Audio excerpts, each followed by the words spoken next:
So today the presentation is about the Developmental Services Council Toronto, and welcome.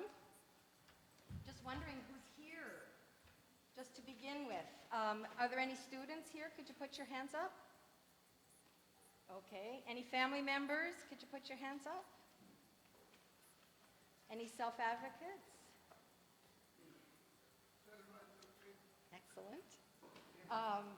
Anybody working in the field who's here? No. Okay, so we got a little bit of everybody. That's great. How many of you think that you know a lot about what the council does? Okay, so I'm bound to be successful. How many people think they know nothing about the Developmental Services Council? Yeah. Okay, so the rest of you know a little bit. So let's hope by the end of this you all know a little bit more. I want you to notice some of the handouts you have. You should have 3 that are on white paper. And I'd like you to just pull out the one that's kind of mostly black and white. It's the acronyms. Now, I'm going to try really hard not to use acronyms or to expand them if I use them. Why? Because it's hard if I say DSO and you don't know what DSO is, right? Okay. So, but if I do make a mistake, please just look down at that page, because all the acronyms I use are on that page. We'll look at the other handouts later. You will have a chance to ask questions at the end of the presentation, but I'll also ask throughout the presentation if you have questions. And don't hesitate to put up your hand if you have a question. Okay, Cass, make sure they have a microphone when they ask questions, and I'll bring it to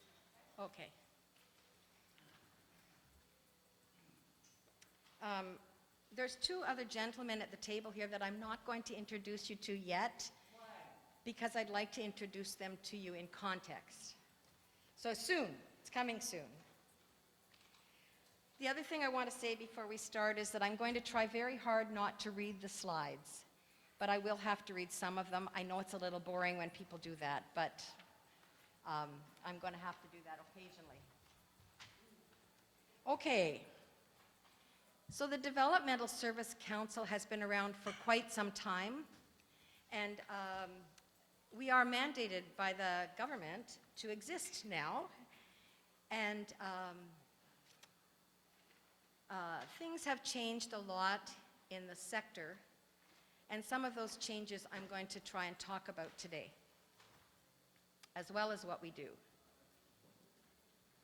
So what I'm hoping you're going to learn about is who we are, and what we do, and why we do it. But before that, I want to talk about what we don't do. And this is one of the slides I'm going to read. We do not provide services to individuals with a developmental disability or their families and caregivers. We do not connect people to the various services that are available. We are not advocates for individual issues. Concerns about an individual's situation should be raised with Developmental Services Ontario, Toronto region.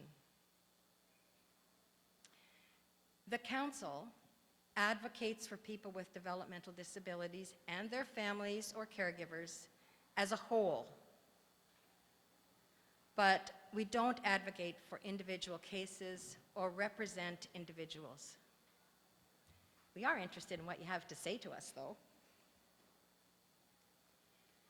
So before we get started, you're going to notice you have a paper like this. If you pull it out and have a little look at it, I'm going to talk more about this later, but I think it's important to understand where our council fits with the Developmental Services Planning Model for Toronto. So you'll notice on the right-hand side 2 nice big green boxes. The first one is called Service Provider Table, Local Table. The Service Provider Table is actually a meeting place for the executive directors of agencies that are funded by the Ministry of Children, Community, and Social Services. And they get together regularly to talk about issues.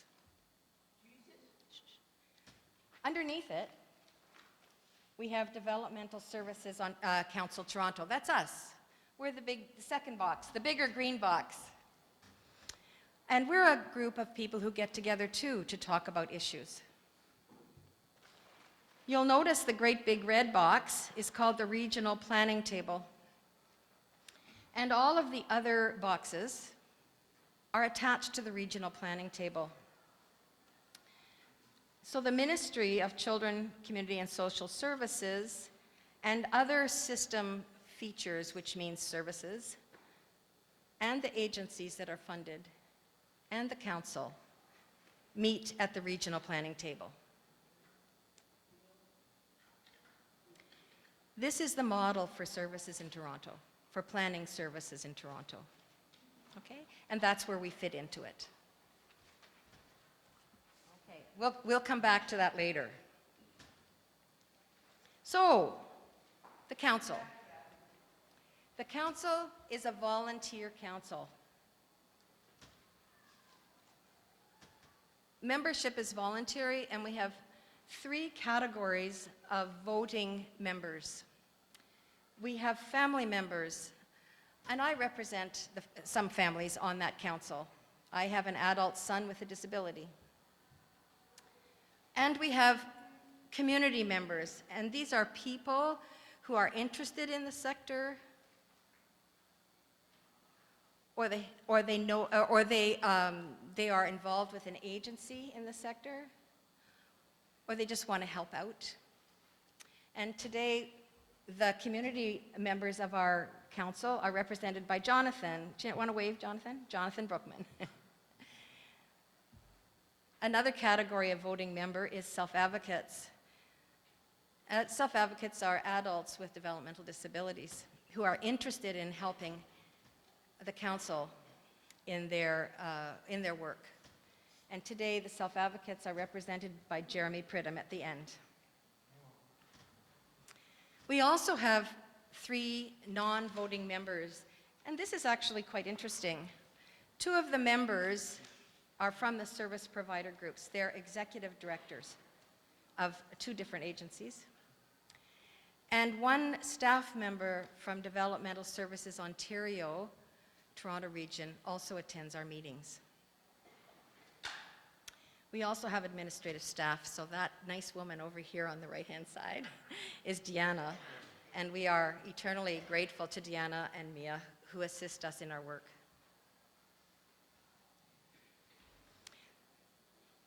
So we're a volunteer council with a mandate, and we're mandated by the ministry.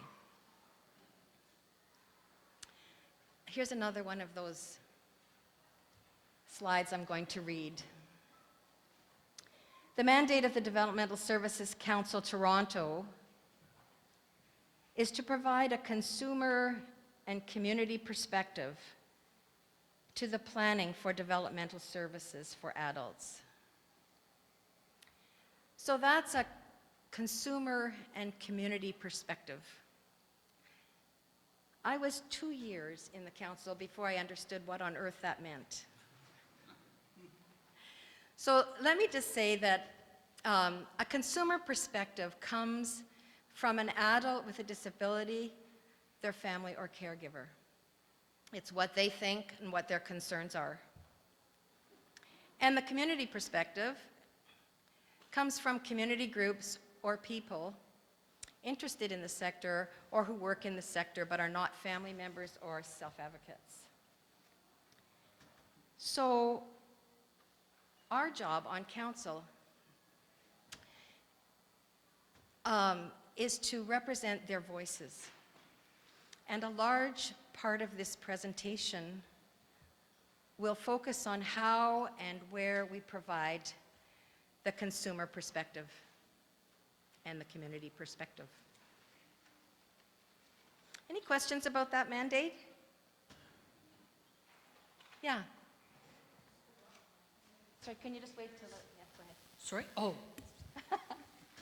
If it took you 2 years to understand that mandate, I'm not very smart, okay. oh, you are, so don't say that. I just wonder about, if it's hard for you to understand, you know, me as a layperson, I have no idea what that means. But So just a comment. yeah, and I'm hoping by the end of this presentation that you will.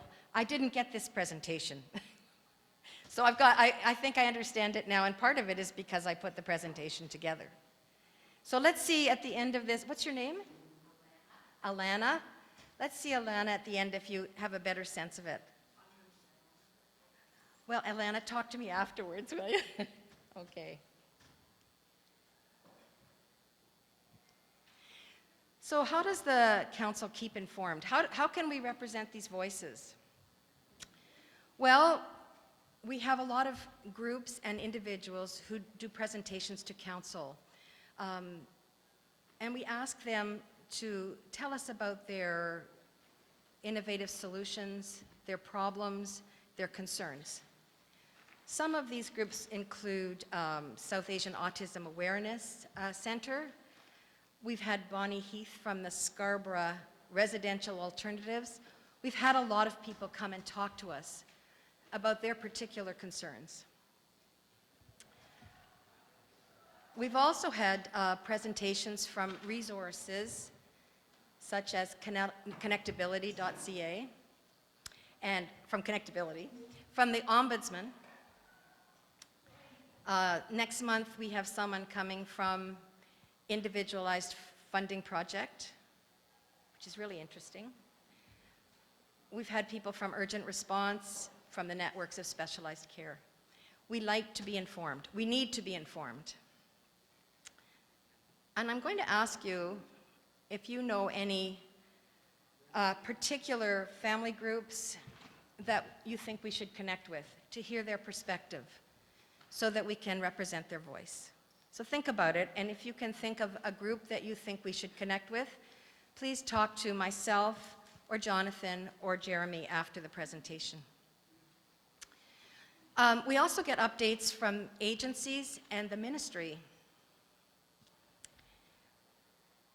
We are here at the annual Developmental Services Information Fair, and people come and talk to us, so we listen to their concerns. We get updates from the ministry, sorry, it's backwards there, but updates from the ministry regularly, and if we want them to come to our meeting, we invite a representative to come.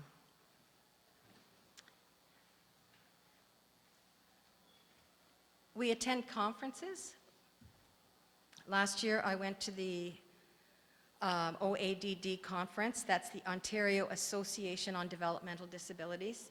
It was a fabulous conference, so I encourage you to go to conferences. It was great. And we network with community, with groups and agencies, and exchange resources with them. I mentioned the South Asian Autism Awareness Center. We've had connections with the Ontario Council of Agencies Serving Immigrants, that's OCASI, the Victoria Park Hub, many others. These opportunities help us to analyze the system, to seek feedback, to connect with individuals, families, and the community, to identify needs and problems and solutions, and to help us provide a consumer and community perspective to planning for developmental services for adults.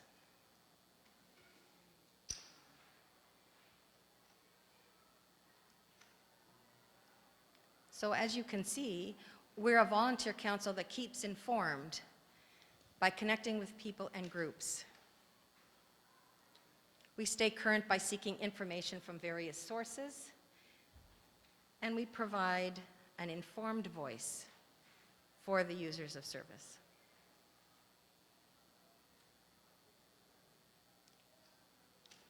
So So, where do we use this collected information to provide the voice of consumers and community groups?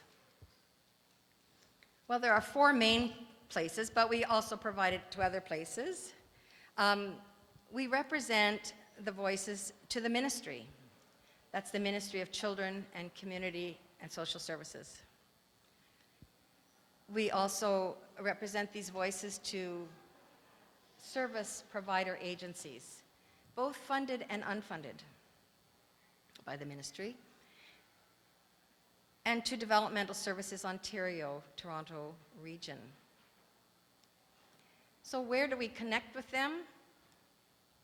Well, in our council meetings, which occur monthly, we connect with Developmental Services Ontario and service provider representatives.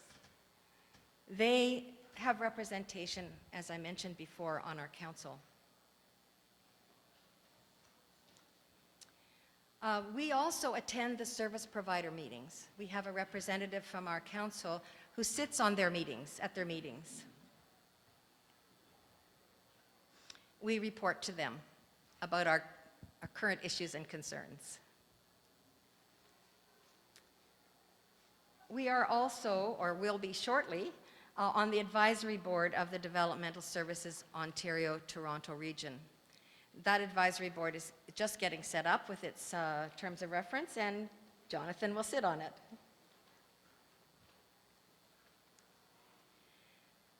We also connect at the regional planning table. Now, I mentioned that to you. Remember that nice red square there? That's the regional planning table. We connect with everybody at that table. So, we're a volunteer council, an informed voice for the users of service and their families and community groups. We're connected to the Ministry of Children, Community and Social Services, service providers, and Developmental Services Ontario.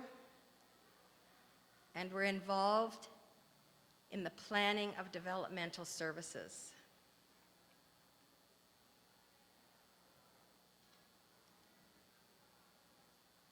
So how is our perspective used for the planning of developmental services for adults? So we've met with all these groups, we've talked to parents, we've talked to self-advocates, we've collected a lot of information. We represent that perspective. How is this used for planning developmental services for adults? Well, one of the things we do is we help to identify service system gaps and other issues and concerns for consideration. And we provide recommendations and advice to the service community and the Ministry of Children, Community and Social Services. Where do we do this? Wait for it. Wait for it. At the regional planning table. Any questions so far?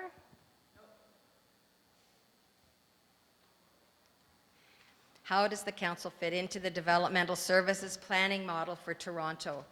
Now, we had a quick look at this. You have a copy. And I just want to review it again. This is how services get planned in Toronto.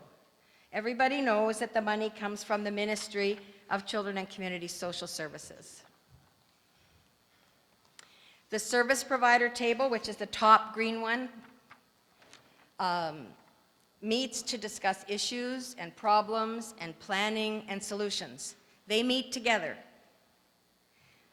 And at least one of their representatives comes to the regional planning table and co-chairs the meeting there. The council, that's us, we also meet to learn about concerns and successes and issues from the people who use or need services. We also are represented at the regional planning table. And we're represented there also with other service system features. And some of them you know, Developmental Services Ontario, Passport, Urgent Response, which is self-explanatory, and other services. So we meet at the regional planning table, which is co-chaired by the Ministry of Children, Community and Social Services and a representative from the service provider table. And that group at the red box in the regional planning table for Toronto sits and discusses the service planning model for Toronto. Alana, is that starting to make sense? Wow, miracle. You're faster than I am, you see? Pardon me, can you say that again? Website? That's a very interesting question. I don't know if the ministry has that model on their website. And it's a question that if you would give your name to myself afterwards, and an email address or a phone number, I'll find out for you. What's your name? Jose, right. Okay, Jose. So it's really great to understand that there is a planning model. And this is kind of what it looks like now. Now, it's pretty new. This is a new system. It's about a year or two old. There might be some little changes, but this is probably approximately what it's going to look like in every region in Ontario. But it certainly looks like that in Toronto.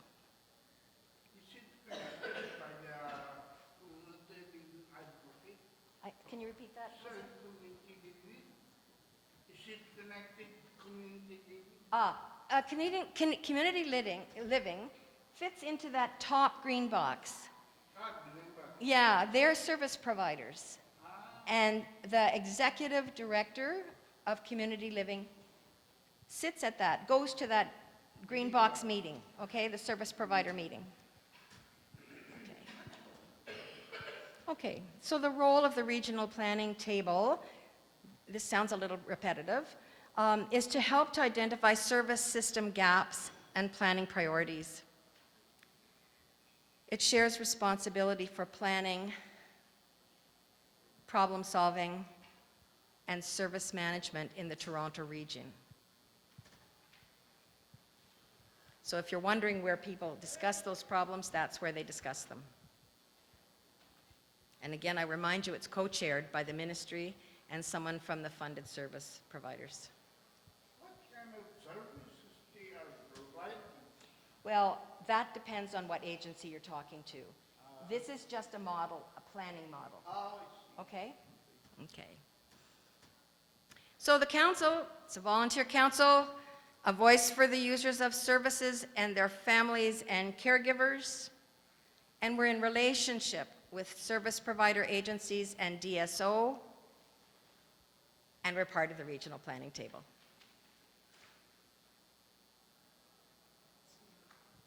Yes.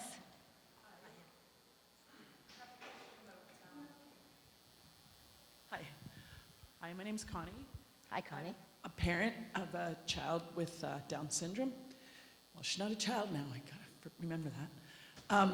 I'm just curious about how, when you guys go to these regional planning table meetings, do you go as a one-person representative for the whole council, or does the entire council go? How does Yes, we have one representative from the council who goes and reports back to the entire council. Okay. Yeah, it's Thank our you. chair. Yeah. Any other questions? So the Developmental Services Council's role, as I mentioned before, is that we contribute to planning and priority setting. We provide recommendations and advice to the service community and to the Ministry of Children, Community and Social Services on matters related to our mandate. And we are mandated to be the voice of consumers and community groups. And I want to point out once again, we can do this because of our work in connecting with community, groups and agencies and family groups, and through our research into various concerns. Also, we provide recommendations and advice on communications and outreach strategies to individuals, families, caregivers, and community groups and organizations. Whoops, yes, Alana.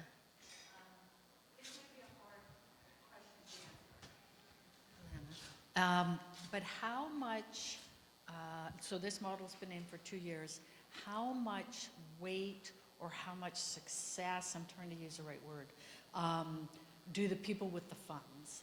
So how seriously do they take the discussions? I think it's very valuable what you do, first of all. Alana, I think it's a really, really important question that you're asking, and something that the council has asked ourselves over the years, because who wants to do the work if we're not listened to? But I'm going to let Jonathan answer this question, because he has been to the regional planning table, this new system. Jonathan. So I attended one meeting last month. It was the first time I was there, and I was very skeptical like you were. I was actually very pleasantly surprised that the ministry does take us seriously. They want us on their agenda every month. They want our opinions. And, I mean, there's not enough funding, we all know that, but they are listening and looking at solutions that we are bringing forward. So, yeah, I think they are valuable. And 2 months ago, I wouldn't have said that, because I didn't know. No, and that's fair. I know it's a slow race. I know that. I've got a child myself who is now 21, so she's fallen over the cliff. And, you know, I know it's a slow race, and I respect that.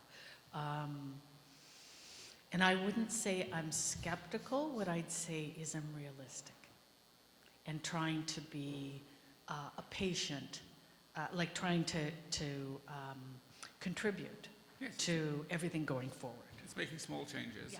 We know that. Alana, it's quite important what you're saying there, and I have to tell you that I was involved in the 1970s working in the field, and there was a lot of money in the 70s, and things moved forward at a very fast pace.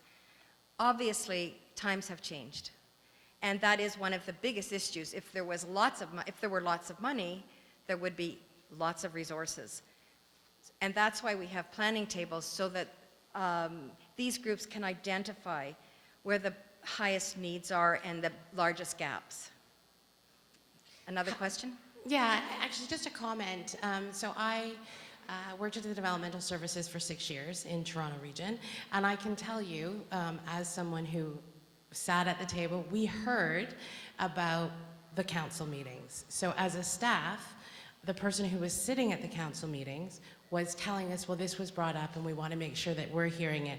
So just to make you understand my perspective as someone who, again, I was a service navigator for 6 years at the DSO, I would hear about the council and the priorities. Great. And I don't mean any disrespect. I don't. But are there, or maybe could there be, some metrics that are put to this, meaning that's really good anecdotally, but as a mom who's trying to plan a life for a child who's never going to live independently, as you said, like I'd kind of like to know where to put my energy. Like, for example, the housing is a disaster. So for right now, I just follow it. I don't put my energy there. So it's kind of a resource planning thing for myself because I'm getting older. So are there metrics or? Well, let's talk about that after. Okay. Okay, Oh, let's so- talk about that after. Thanks, Alana. So we provide recommendations and advice, and we identify service system gaps, and any parent who's here knows where the gaps are. I know where the gaps are. The issues and concerns in strategic planning priorities and related work. So that's our role. Our role is to identify them and keep pushing on them, and keep pushing on them, making recommendations, offering advice. And again, we can do this because we're in touch with people, like here. We're in touch with people here. But we do other things too. One of the things we do is we create work groups that address matters of importance to individuals and families. At the end of this presentation, we will give you a larger handout about the council, and you'll see a list of many of the work groups that some of you have it, I see. Many of the work groups that we have created in the past. I'd like to talk to you just quickly about our most recent one, and it's a project with the TTC. A year ago, if someone lost a vulnerable person on the TTC, what happened was the TTC phoned the police. And that's about it. And the police took it over. So we have worked with the TTC and encouraged them to develop some protocols. And now, the protocols do exist, and they're integrated into the TTC training, the transit control procedures, customer care, and safety week awareness. If you want to know what they are, go to the TTC website, and if you can't find them, phone customer care and complain. Pardon me? Was it? I don't know.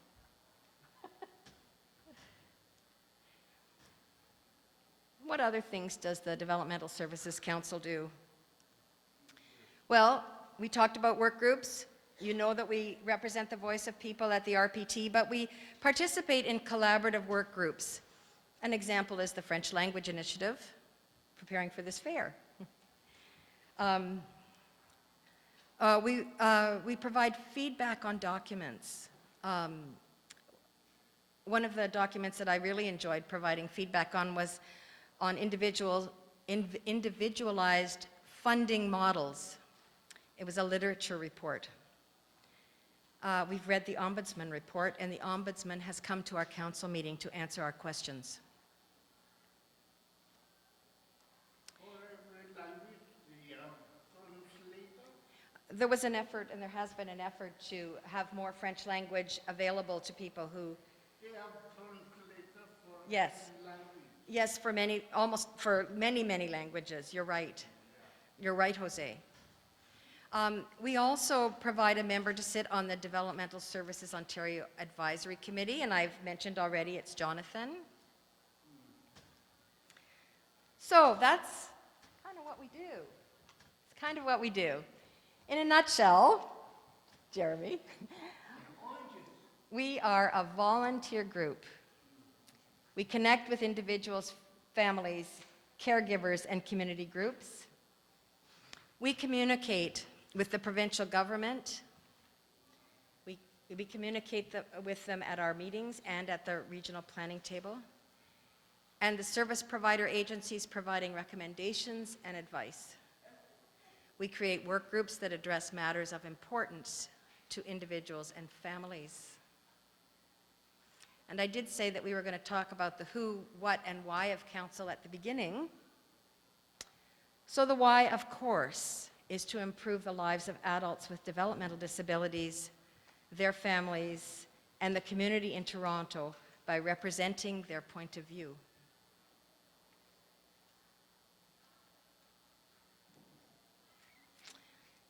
Do we have any further questions at all about anything? Yes, over here, Deanna, or somebody over here.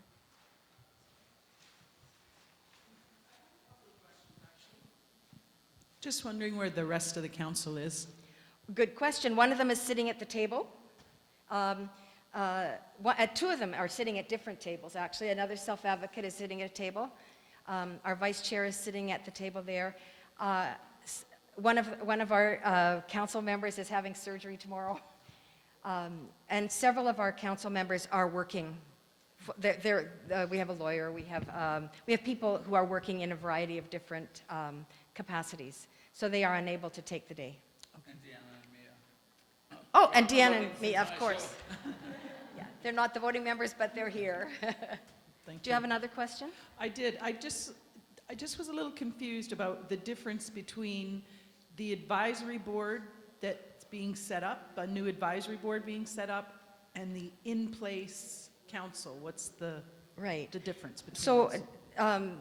Did you want to answer that, Jonathan, or do you want me to? You can answer. Okay, so the advisory position is for Developmental Services Ontario, which is its own entity. And they need to set up an advisory board to ensure that they are meeting various needs of people. The council will be represented there. We'll bring what we know forward. There will also be a place for a family member on that, and other people. So that's the Developmental Services Ontario entity. The council is its own entity. And so we exist to represent the voice of people, and we'll get some of it from the DSO, of course, some from service provider agencies, and a lot from the people who come and do presentations at our council, and to the people that we speak to, like yourself.